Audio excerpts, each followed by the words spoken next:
सदगुरु सुखराम जी महाराज ने धिन्नो राम राम सा ध्यान समाध इस विषय का चौथा भाग प्रारंभ करने जा रहा हूँ।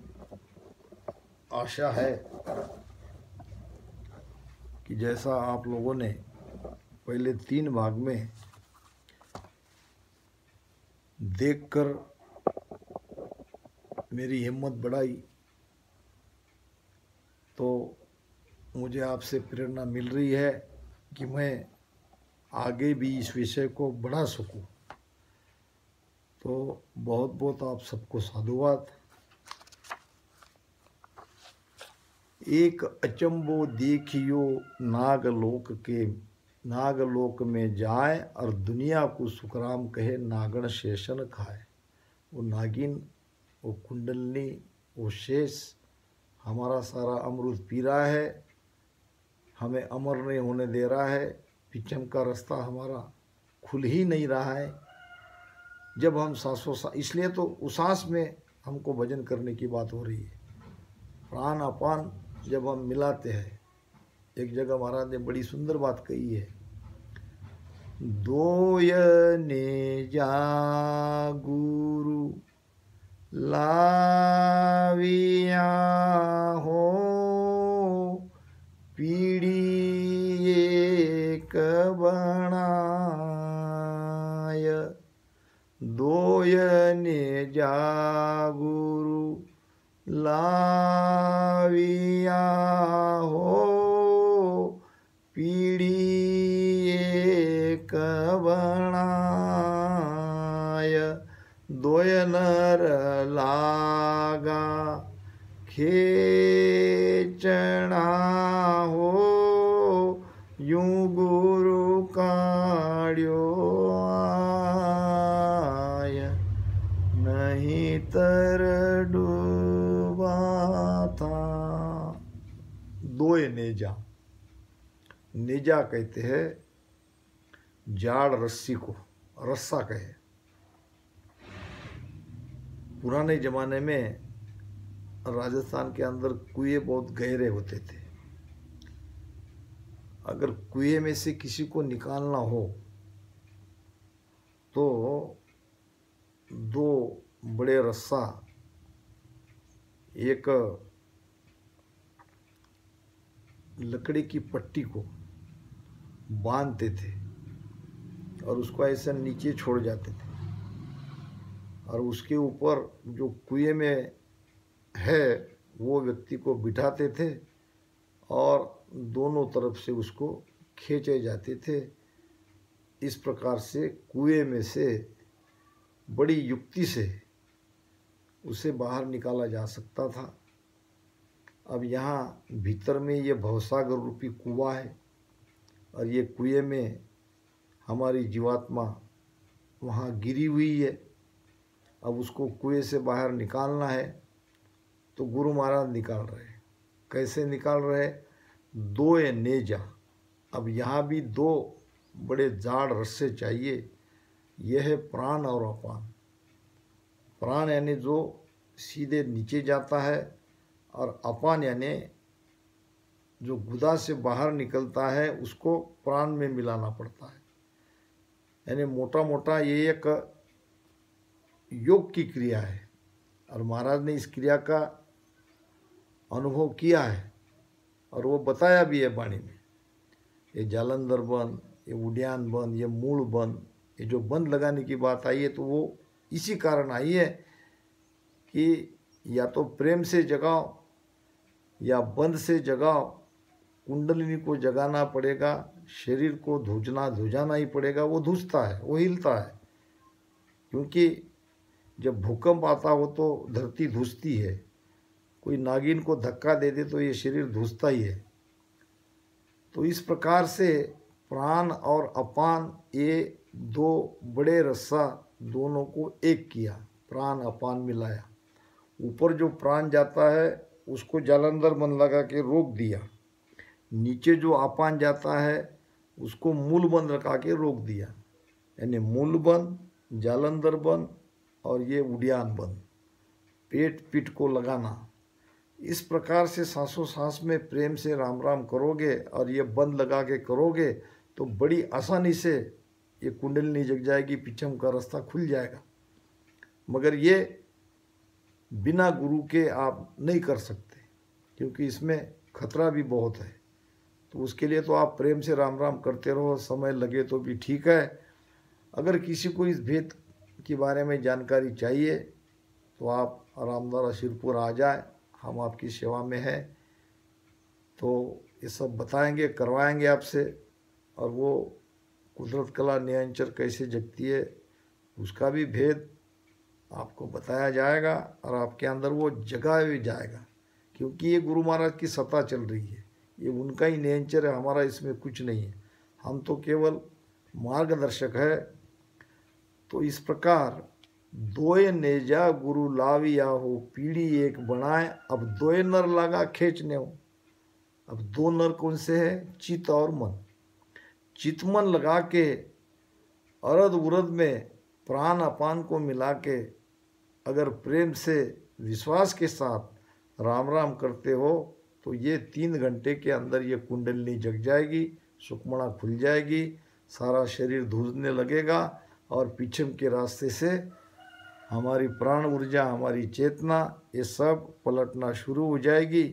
तो महाराज कहते हैं ये भेद से हम भजन नहीं करते हैं, इसलिए सारी दुनिया को, सारे संसार को, जगत को ये नागिन खा रही है, अमृत पी रही है, और हम बार बार मर रहे हैं, बार बार जन्म ले रहे हैं, अमर नहीं हो रहे हैं। अमर होने का एक ही रास्ता है, प्रेम प्रीत सु उलट के चढ़े पिचम दिस माय, यानी कुंडलनी को खोल के सुषुम्ना के रास्ते से चेतना को पिंड से ब्रह्मांड में निरंतर चलाते रहो।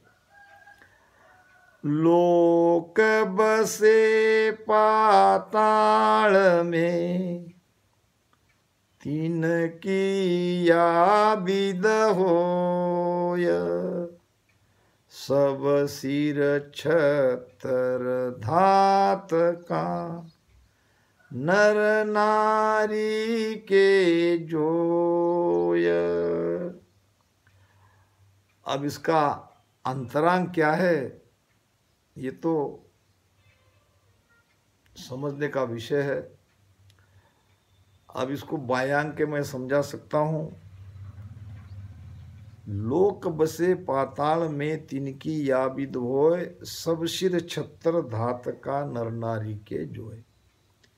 यानी पाताल में हमारे दोनों पैर है, दोनों पैर की 2 अंगूठे और 8 उंगलियां, और इसके ऊपर नाखून है। इसको महाराज ने कहा है उसके सिर पर धातु का छत्र है। अब भीतर क्या है ये जब अगर किसी को इसके बारे में ज्ञान हो तो कृपया बताएं, क्योंकि इस चीज़ को हम भीतर में नहीं समझ पा रहे हैं। अब जो समझ नहीं पा रहा है वो तो खुला करना चाहिए। तो मेरे हिसाब से ये नाखून ही धातु की छत्र छाया है। 4 नार नर एक है, रहे बराबर जोय, एक पुरुष के मान है, दूजी कम कम होय। अब धातु का छत्र नाखून को मैंने क्यों कहा, इसका प्रमाण नीचे आता है। 4 नार। अब ये कमर से पैर के तलवे तक पाताल है। अब पाताल की महाराज यहाँ पे समझा रहे पाताल में क्या है। तो वहाँ 4 नार है, यानी 4 उंगलियाँ है, और एक नर है, यानी एक अंगूठा, ये नर है अंगूठा। 4 नार नर एक है, रहे बराबर जो है। ये देखो ये पैर, मान लो ये पैर है, सब बराबर रह रहे हैं, और एक पुरुष के मान है, यानी पहली वाली उंगली अंगठा यानी पुरुष के बराबर है, और दूजी कम कम होए, उससे कम थोड़ी, बीच वाली उसके बाजू वाली उससे कम, और आखिर में जो है वो उससे और छोटी है। तो ऐसे अंगूठे की अंगुली, पैर की अंगूठा और अंगुली की रचना है, और उसके ऊपर नाखून का छत्र है। एक एक सुखाटरी तीजी उण सुजान, चौथी तो सुख राम कहे निपट बावणी ठाण। एक एक सुखाटरी, खाटरी यानी छोटी, बड़ी उंगली से बीच वाली उंगली छोटी, बीच वाली उंगली से बाजू वाली उंगली छोटी, बाजू वाली उंगली से आखिरी वाली उंगली छोटी। एक एक सुखाटरी तीजी उणसु जान, यानी तीसरी पहले दो उंगली से छोटी है, खाटरी है। और चौथी तो सुखराम कहे निपट बावणी ठाण। अब चौथी जो है वो उससे भी छोटी है। अब इसको हम कह सकते हैं कि सूरत, निरत, ल्यू, इसके साथ हम वजन करें, और ल्यू अखंड साथ रहती है, समझाया इसी भी तरह से जा सकता है, मगर ये सब पाताल की बातें हो रही है। और ये पहला वार्ता बायांग उसका सटीक बैठता है। चौथी तो सुखराम कहे निपट बावणी ठाण, शेष लोक सब देखियो एक तमाशो और, सुख राम छत्र नर नार सिर दिन दिन काढ़े मोर। महाराज कहते हैं इस प्रकार से सारा पाताल शेष लोग मैंने देख लिया। और उसमें एक विशेषता, एक तमाशा महाराज कह रहे हैं कि सब स्त्री पुरुष के ऊपर छत्र की छाया है, धातु की छाया है, और दिन दिन काढ़े मोर, यानी ये नखून बढ़ते रहता है तो उसको निकालते रहते हैं, दिन ब दिन उसको निकालना पड़ता है। दिन दिन काढ़े मोर,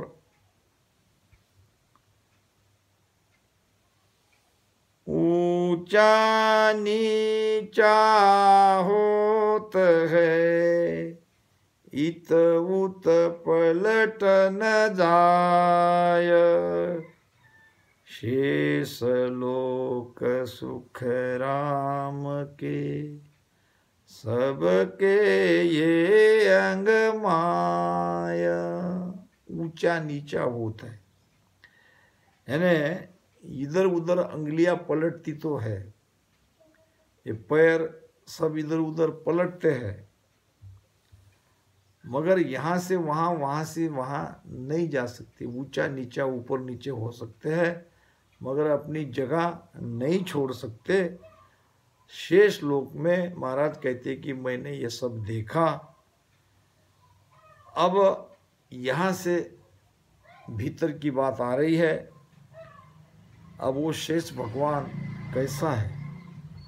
मुख से हसर जीभ्या घणी, सब फण नीचे होय, ररंकार सुख राम के, रटे निसो दिन जोय। मुख सहस्र, शेषनाग और सहस्र नाम हजार, शेषनाग कुंडलनी नागिन, इसके 1000 मुख है। मुख सहस्र 1000 मुख है। और 1000 मुख में 2-2 जीभ्या है। अब 1000 मुख क्या, हजारों नाड़ियाँ, हजारों नाड़ियाँ, हजारों नाड़ियाँ का आधार जो है सुषुम्ना, सुषुम्ना के मुख को पकड़ के ये नागिन अपना मुख नीचे किए बैठी है, यानी सब फण नीचे हुए, नागिन के फण सब नीचे और उसके 1000 मुख है, 1000 नाड़ियाँ है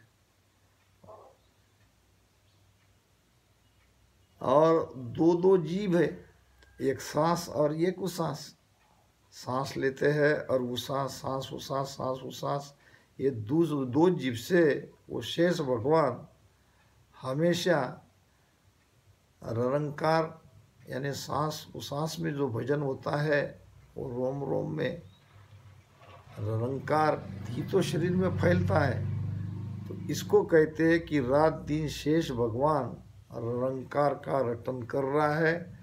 वो कोई दूसरा शेष भगवान नहीं है, ये कुंडलनी है, सांस उसास बराबर वहाँ चलती है नाभि में, वो नाभि के नीचे बैठी है, उसके फने नीचे है और हजारों उसके मुख है और हर एक को 2-2 जीभ्या है, यानी सांस और उसास है और वो रात दिन ररंकार की ध्वनि शरीर में हो रही है। जब शब्द यहाँ नीचे आता है नाभि के नीचे तो ये रोम रोम में ये आनंद आता ही है। अनंत तमाशा और है कहाँ लग के सुख राम, हम ताकीदी जल्दी सु जानो सतगुण धाम। ऐसे अनेक प्रकार के तमाशे चेन यहाँ शेष लोक में होते हैं। महाराज कहते हैं कि अब मैं वर्णन करने बैठ जाऊं तो कहाँ तक करूं, क्योंकि मुझे आगे की भी बात बतानी है, ध्यान तो आगे बढ़ता है। कहाँ लग के सुखराम हम ताकीदी जल्दी सु, मैं अब यहाँ जो चैन तमाशे देख रहे हैं शेष लोक में अटके हैं, उसके लिए महाराज ताकीदी दे रहे हैं, जोर दे के कह रहे हैं कि अब यहाँ आप उलझो मत, यहाँ आप अटको मत, आपको और आगे जाना है। तो जल्दी से जल्दी आगे जाने के लिए वहाँ जोरदार भजन करके अब वो सुषुम्ना को खोल लो, नागिन को जगा दो, कुंडलनी को जागृत कर लो। ये महाराज यहाँ पे विशेष करके ताकीदी दे रहे हैं। नारती न चंचल भई हमको किया उदास, शेष लोक सब देखियो तजो प्याल को बास। अब वहाँ होता क्या है, ऐसे ही जोरदार जोरदार भजन करने से ईड़ा पिंगला सुकमणा, अब उसका मूल है यहाँ, यहाँ नहीं है। अब यहाँ से वो तीनों नाड़ियाँ जागृत हो गई, यानी ये तीनों रक्तवाहिना नहीं है। श्वासा की गति अब ऐसे नीचे से ऊपर जाने लगी, कभी एक साथ चलता है तो कभी दूसरा चलता है, यानी ईड़ा पिंगला से इस श्वासा की ऊर्ध्व गति हमारी ऊपर हो रही है और हमारी जो चेतना है, हमारी जो प्राण शक्ति है, अब वो सुषुम्ना के जाने के लिए अब वहाँ पे उसका मुख खुल गया है। अब ये ईड़ा पिंगला सुकमणा तीनों नाड़ियाँ वहाँ चेतन हो गई। अब चेतन होते ही अब ध्यान में उदासी आने लगी, अब ध्यान आगे बढ़ने लगा। उदासी आने लगी मतलब पाताल में अब ध्यान नहीं लग रहा है, अब आगे ध्यान हमारा बढ़ रहा है, क्योंकि अब वो तीनों नाड़ियाँ जगी है। अब सुकमणा के रास्ते से हमको आगे बढ़ना है। शेष लोग सब देखियो तजो प्याल को बास। अब पाताल का सारा वो सब स्थान हमारा छूट गया। अब हम शेष से आगे बढ़ रहे हैं, हमारी ध्यान की यात्रा ऊपर बढ़ रही है। भूल रया ता देश को आद ठिकाणो राम। सुखिया सतगुरु भेद दे पूछाया निज धाम। अब जहाँ से हम बिछड़े उस देश को हम लगभग भूल ही गए थे। अगर इस धारा में नहीं आते थे, सदगुरु सुखराम जी महाराज का ज्ञान नहीं मिलता, सदगुरु के शरण में नहीं जाते, भेद से भजन नहीं करते, तो अब भी हम भूले हुए थे। तो परमात्मा के देश में जो रास्ता अब हमें मिला है, कालू सा गुरुदेव शीस नारद सा कहिए। गुरु बिन मुक्त न होए भेद बिन मोक्ष न लइए। वशिष्ठ मुनि पे आय राम बूझो तत सोई। जीव मोक्ष किम जाय ताई गत कहिए मोई। जन सुकिया वशिष्ठ कही रामचंद्र सुन कान। ईड़ा पिंगला सुकमणा ब्रह्म मिलन को ध्यान। अब ये तीनों नाड़ियाँ जगी है। अब श्वासा जो आती है वो बराबर, यानी इसके लिए श्वासा की गति को भी हमको समझना पड़ेगा। ईड़ा नाड़ी बाएं स्वर से नीचे बाएं अंडकोश से होते हुए रीढ़ की बाई ओर से ऐसे यहाँ से आते हुए बाएं नाक में समा जाती है। पिंगला नाड़ी इस ओर से नीचे सीधी जाती हुई सीधे अंडकोश से ऐसे पलटते हुए रीढ़ की हड्डी से यहाँ मेरु से आती हुई यहाँ दाहिने नथुने में समा जाती है। जिनकी जामे मिल गई पाचे सत न होए। अब फिर यहाँ ईड़ा पिंगड़ा दोनों एक होके सुषुम्ना चलती है, यानी अब श्वासा की गति यूँ सीधी चलती है। तो मैंने पहले ही कहा कि ये नाड़ियाँ रक्तवाहिना नहीं है, ये श्वासा की एक विशिष्ट गति इस तरह से ऊपर चढ़ती है। तो महाराज कहते हैं कि भूल रहा था देश को आद ठिकाणो राम। हम तो भूले हुए थे, हम वहाँ तक जा ही नहीं पा रहे थे, पहुँच ही नहीं पा रहे थे, क्योंकि भेद नहीं था। तो सुखिया सदगुरु भेद दे पूछा या निजदाम। अब क्या भेद दिया सदगुरु ने? ईड़ा पिंगला सुकमणा, कैसे कुंडलनी को जगाए और सुषुम्ना के रास्ते से प्राण को, यानी हमारी चेतना को रीढ़ की हड्डी से सुषुम्ना के रास्ते से 10वें द्वार में कैसे ले जाया जाए, ये भेद हमको सदगुरु महाराज ने बताया। और पूछाया निजधाम, अपने स्वयं के स्वरूप तक इस तरह से हमको पहुँचाया। काया में ब्रह्मांड रे देखा तीनों लोक। सुखिया तापर और रे दरसी सतपद मोक। काया के बाहर कुछ नहीं है, काया में ब्रह्मांड है। ये काया में ही ब्रह्मांड है। और कितने ब्रह्मांड है? 21 ब्रह्मांड। 21 ब्रह्मांड चूर कोई बिरला जावे। देखा तीनों लोक, 3 लोक भी इसमें ही है, स्वर्ग मृत्यु पाताल। नाभि तक है मृत्युलोक, नीचे पाताल है और ये स्वर्ग है। जो बाहर है वो भीतर है, जो बाहर 5 तत्व है वो भीतर 5 तत्व है। जल तत्त लोई पवनाज सासो धरहाड़ नेणा गहे तेज बासो।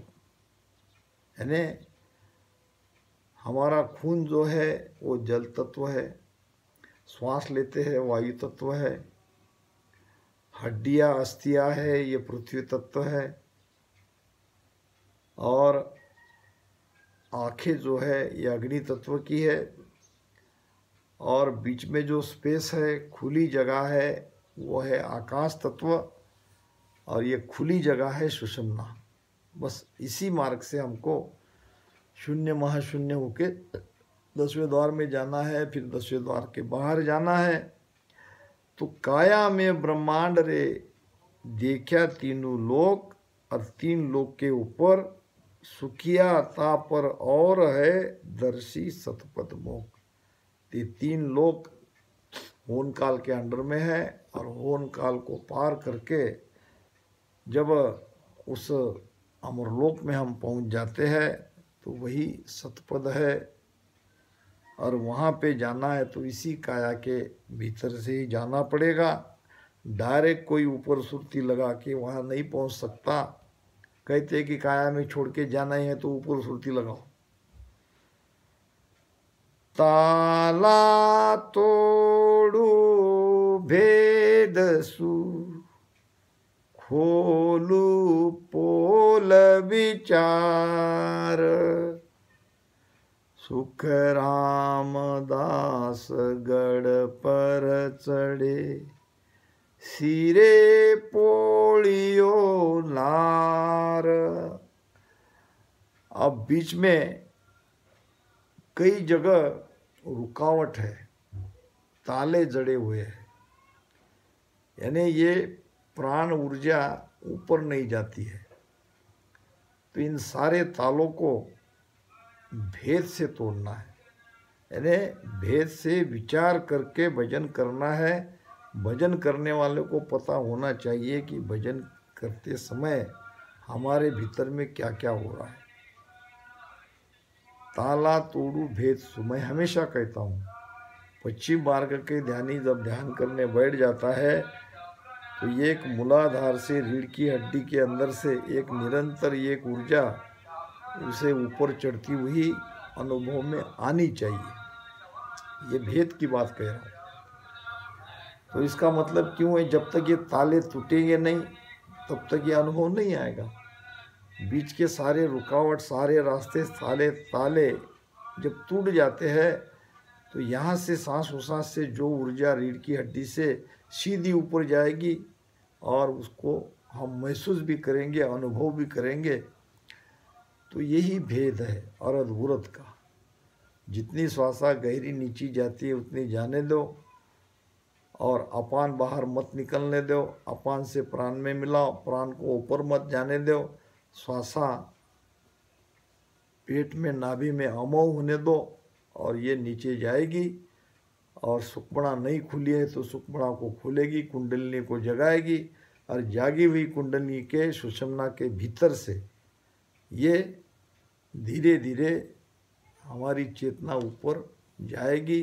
बीच में पहला ताला है तो ये कुंडलिनी का, अब उसको इस भेद से खोल दिया। फिर आगे ताले लगते हैं 21 गाठियाँ। 21 गाठी में से जैसे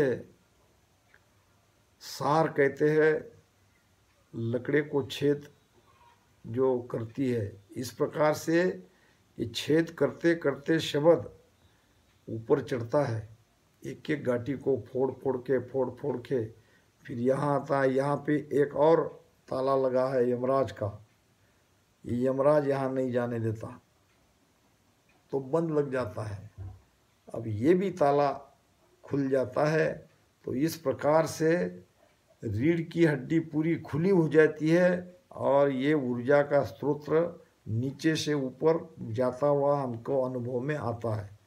फिर ये सारी की सारी ऊर्जा यहाँ आके जमा होने लगती है। सुरती शब्द तो वहाँ है और हमारी चेतना, और फिर धीरे धीरे ये श्वास भी ऊपर आ जाता है। तो लागा ध्यान खबर तब पाई, सूरत निरतरा मेला, मनसो पवन शब्द मिलती नो हुआ आधघर बेड़ा। इस प्रकार ये पश्चिम मार्ग की हमारी ध्यान की यात्रा है, और इन्हीं शब्दों के साथ ध्यान समाधि के चौथे भाग को यहाँ मैं विश्राम देता हूँ। राम राम सा। फिर से कहता हूँ कि समझाने में कोई त्रुटि रही हो या कुछ आप जानते हो जो मैं समझा नहीं पाया तो मुझसे ज़रूर शेयर कीजिए। राम राम सा।